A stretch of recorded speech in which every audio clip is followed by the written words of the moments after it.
All chains will wear over time as you use them. If you continue to use a stretched chain, then you risk wearing out your chain rings and your cassette, so it's important to check for wear regularly.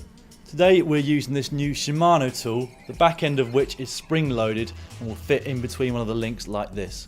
Once it's in, simply drop the front end of the tool down onto the chain. If the other end drops into another link, then you do need to replace your chain. If it rests on top of the chain and won't drop in, then you're alright. If you don't have access to such a tool, a less accurate way of checking this is to bend your chain forwards and backwards like this. If there's any excessive play in the rollers, you're probably going to need to replace it.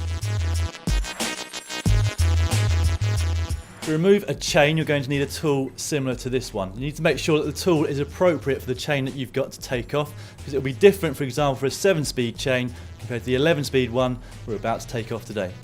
To start with, to make things easier for yourself, give your chain some slack by putting it into the smallest ring on the front and the smallest cog on the back, then take your wheel out. Then on the part of the chain which is below the chainstay, put your chain tool against a link like this. Choose a link which doesn't already have a joining pin. Once the tool is in place, simply twist it until the link pops out the other side. The link you pop out is redundant and can be binned. After unscrewing the chain tool, simply pull your chain from the bottom of the rear mech cage. If you're particularly protective about your frame, then hold the other end of the chain as it comes off the chainring to stop it slapping against the chainstay. Okay, so we're going to show you how to fit a new chain onto your bike, but before you start fitting it, you need to make sure that it's exactly the right length. To get the new chain on your bike, start by threading one end of the chain through the top of the front mech, between the cages. Feed it through until it catches on a chain ring, then turn the pedal to draw the chain downwards. Then pull the other end of the chain backwards towards the rear mech. As you look at the mech from the side, you'll need to thread the chain around the right hand side of the top jockey wheel, making sure that you get the chain inside this lip. Then push it back behind or to the left as you look at it with the lower jockey wheel, again making sure it's inside the cage lip.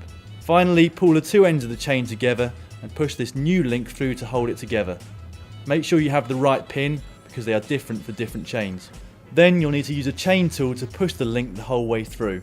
Keep pushing it until the end of the link is almost flush with the side of the chain, but make sure you don't push it too far. It should protrude enough that you can feel a slight lip when you put your thumbnail against it. Then, using the chain tool, or some pliers if your chain tool doesn't have this function, break off the link that is protruding on the other side of the chain. If it doesn't, try bending the chain forwards and backwards like this until the link moves freely. If you have a stiff link, then the chain will jump each time it passes through the cassette.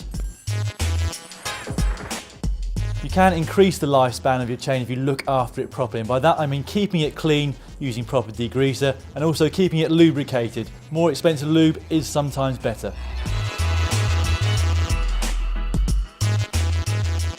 For more videos like this, go to www.youtube.com/GCN.